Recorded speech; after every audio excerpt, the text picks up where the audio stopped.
ലോകത്തിലെ ഏറ്റവും വലിയ അത്ഭുതങ്ങളിൽ ഒന്നാണ്, ഏറ്റവും വലിയ പഴക്കം ചെന്ന കെട്ടിടങ്ങളിൽ പെട്ടതാണ് 1000 വർഷത്തോളം പഴക്കമുള്ള ഡംസ് തടാകത്തിന്റെ തീരത്തുള്ള ലണ്ടൻ നഗരത്തിലെ വിൻസ്റ്റർ കാസിൽ എന്ന് പറയുന്നതാകുന്ന വലിയ ബിൽഡിംഗ്.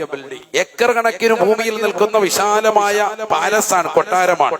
അതിനുള്ളിൽ ഒരു ചർച്ചുണ്ട്. ആ ചർച്ചിലും അതിനുമായി ബന്ധപ്പെട്ടുകൊണ്ട് നിലകൊള്ളുന്നതാകുന്ന വലിയതാകുന്ന ഹോളിലും ഇന്ന് വരെ മുസ്ലിമീങ്ങളുമായി ബന്ധപ്പെട്ടുകൊണ്ട് ഒരു പരിപാടിയും, ഒരു ചടങ്ങ് നടന്നിട്ടില്ല. ഈ വർഷം അവിടെ ചാൾസ് രാജാവ് 3-ാമൻ ഇഫ്താർ സംഗമം നടത്തി 360 പേരെ മാത്രം വിളിച്ചുകൊണ്ട്. മീഡിയ ഒക്കെ കവർ ചെയ്ത വിഷയമാണ്.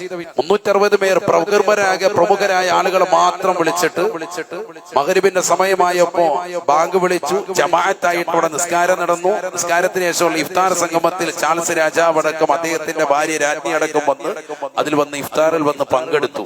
It is A historical movement, ചരിത്ര മുഹൂർത്തം എന്നാണ് പത്രമാധ്യമങ്ങൾ, മീഡിയകൾ അതിനെക്കുറിച്ച് പറഞ്ഞത്. കാരണം ഇന്ന് വരെ ഒരു സംഭവം അങ്ങനെ ഉണ്ടായിട്ടില്ല.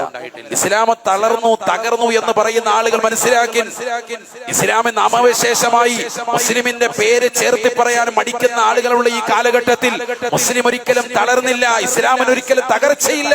ഇസ്ലാം ഉയർന്നുകൊണ്ടേയിരിക്കും.